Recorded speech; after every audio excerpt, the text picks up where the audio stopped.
대기업 25년차 부장으로 살아남아서 너 이렇게 평범하게 사는 게 얼마나 힘든 일인지 알아? 진급 누락 한 번 없이 스트레이트로 왔고 최근에 큰 프로젝트 내 손으로 하나 따냈고 내년에 임원다는 거 90% 확정이야. 확정. 이미 마음은 임원인 김낙수 부장, 새로운 주말 JTBC 드라마의 주인공입니다. 하지만 현실은 본인의 생각과 180도 다르죠. 25년차 에이스, 한 번도 승진을 놓친 적 없었고 회사에서 승승장구만 하던 그 김 부장이 나는 99.9% 임원이라고 자신했던 그 사람이 회사에서 내보낼 1순위로 찍혔습니다. 이 상황이 궁금하시죠? 오늘은 서울 자가의 대기업 다니는 김 부장 이야기를 다뤄볼 건데요. 2화에서의 핵심 장면과 3화 예고편을 분석해보려고 합니다.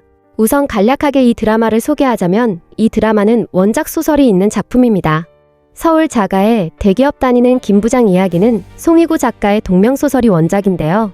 이 작품은 특이하게 작가가 직장인일 때 매일 새벽 4시 30분에 일어나 1시간씩 글을 써서 온라인에 올린 것이 화제가 되어 30일 만에 조회수 1000만을 기록해 주요 언론 톱기사를 장식하게 되었어요. 강제 은퇴와 월급 노예에 처한 직장인들의 실태를 적나라하게 표현한 하이퍼리얼리즘 스토리입니다. 이 소설이 왜 이렇게 화제였을까요? 그건 김 부장이 우리 아버지, 우리 상사, 아님 미래의 나, 즉 우리 주변에 흔히 볼 수 있는 인물의 이야기이기 때문이에요. 그리고 그 김 부장을 15년 만에 TV 드라마로 돌아온 류승룡 배우가 소설 속의 인물 그대로 재현해 놓은 듯합니다. 드라마는 원작의 내용을 어느 정도 따라갈지는 모르겠지만 일단 드라마를 다 보고 나서 원작 소설을 읽어보는 것도 괜찮을 것 같아요. 그럼 2화 핵심 장면들을 살펴볼게요. 지난일 2화에서는 이 드라마의 주인공 김 부장이 어떤 사람인지가 드러났어요. 첫 번째, 남 탓하기. 김 부장이 궁지에 몰리자 자신의 잘못을 인정하는 것이 아닌 남 탓을 하며 핑계를 대는 장면이 나옵니다. 김 부장, 왜 이렇게 도진우 팀이랑 차이가 나나? 팀원들이 뭐 예전 같지도 않고 제 마음 같지도 않습니다. 제일 안 좋은 팀원 핑계입니다. 25년차 부장이 팀 리더가 자기 잘못은 인정하지 않는 거예요. 저는 이 장면들을 보면서 정말 복잡한 감정이 들었어요. 김 부장은 실패를 모르고 승승장구하며 자신이 이룬 것들에 대한 심한 자아도취에 빠져있는 인물입니다. 그동안의 자신의 성공 경험을 잣대로 다른 사람들을 판단하고 새로운 변화를 받아들일 자세가 안 되어 있는, 하지만 그렇다고 심성이 나쁘진 않은 그런 우리 주변에 흔히 볼 수 있는 팀장님, 부장님이에요. 근데 여러분, 저는 이 장면을 보면서 화가 나면서도 동시에 김 부장이 측은했어요. 김 부장이 왜 이렇게 되었나에 대해 생각해보게 되더라고요. 자신은 회사에 몸과 마음을 바쳐 충성을 다하고 휴가도 제대로 안 쓰고 승진도 척척 해왔잖아요. 팀장이 되기 전에는 핑계댈 이유가 없었을 거예요. 하지만 자신과 같지 않은 충성도가 떨어진 직원들, 휴가를 마음대로 쓰는 중간관리자, 이런 직원들이 성에 차지 않은 상태에서 실적이 안 나오니 나는 이전과 같이 계속 열심히 하는데 실적이 안 나오는 건 내 못난 팀원들 탓이라고 생각할 것 같습니다. 두 번째, 성공에 도취된 모습.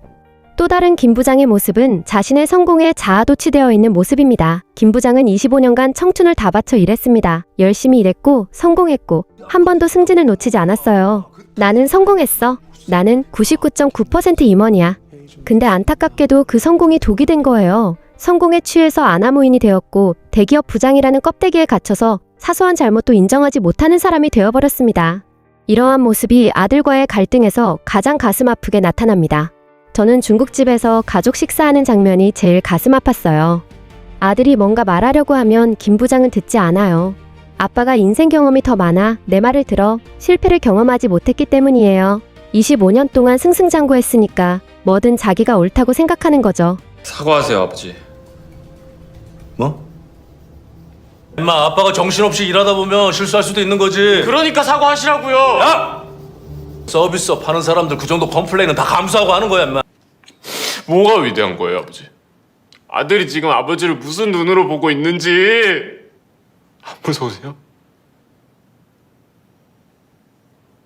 저는 이 장면을 보면서 정말 너무너무 서글퍼졌어요. 25년 동안 가족 위해 일했다고 생각했는데 정작 가장 중요한 사람인 자기 아들 앞에서 자기 잘못을 인정 못하고 너무 쪼잔하고 꽉 막힌 아빠가 된 거잖아요. 저는 아들이 우는 장면에서 저도 하염없이 그 김 부장이 불쌍하고 처량해서 눈물이 나왔어요. 저는 이 모습이 오늘날 50대 팀장들의 모습이라고 생각해요. 저는 꼭 이분들만의 잘못이라고 할 수는 없을 것 같아요.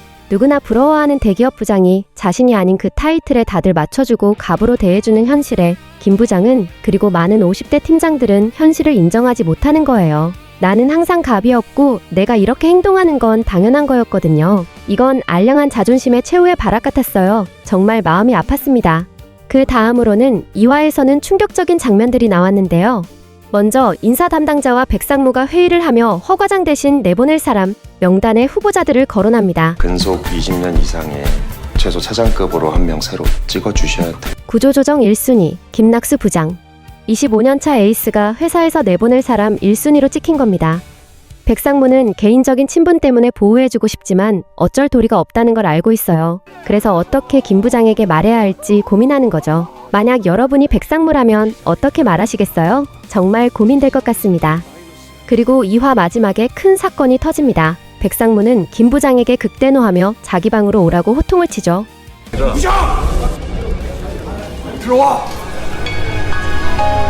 전날 회사에서 잠을 잤던 김 부장. 항상 반듯한 정장을 입고 있던 김 부장이 흐트러진 모습으로 백상무에게 불려가는 장면을 보는데 저는 정말 가슴이 아팠어요. 상무실로 걸어가는 김 부장을 보니 뭔가 짠하더라고요. 사형 선고를 받고 죽으러 가는 사형수의 표정, 그게 계속 뇌리에 남습니다. 자, 이제 분위기를 바꿔서 3화 예고편을 자세히 뜯어볼게요. 이거 행정처분 받으면 몇백억 손실도 우습습니다. 이게 고의인지 실수인지를 솔직하게 말씀해 주셔야 됩니다. 첫 번째 장면에서는 법무팀으로 보이는 사람들이 추궁하는 장면이 있죠. 그들은 김 부장과 백상무를 앉혀놓고 추궁합니다. 김 부장의 표정이 굳어요. 김 부장 일생일대의 큰 위기인 것 같습니다. 그리고 두 번째 장면에서 백상무가 김 부장에게 이 문제를 해결할 것을 제안합니다. 네가 이건 맡아서 해볼래? 여러분, 이게 무슨 의미일까요? 기회를 주는 걸까요? 아니면 책임을 떠넘기는 걸까요? 제 생각엔 둘 다인 것 같아요. 잘하면 살아남고 못하면 김 부장 퇴사 압박을 할 수 있는 좋은 명분이 생긴 거라 생각할 것 같아요. 이럴 때일수록 전공법 솔직하고 정직하게. 세 번째 장면에서는 김 부장의 팀원들이 뛰어다니는 장면이 나오며 김 부장의 문제 해결책은 전공법을 선택할 것을 암시합니다. 문제를 해결하는데 가장 빠르고 올바른 방법이 전공법이긴 하죠. 전공법을 선택한 김 부장과 그의 팀은 문제를 잘 해결할 수 있을까요? 네 번째 장면에서는 백상무가 소리를 지릅니다. 말을 해. 네가 못하겠으면은 도진우한테 수습시킬게. 그리고 김 부장이 가슴을 움켜쥐는 장면이 클로즈업 돼요. 백상무가 이제 노골적으로 젊고 유능한 도부장과 비교하고 있어요. 너 못하면 도부장한테 시킬 거야. 김 부장의 자존심이 무너지는 순간입니다.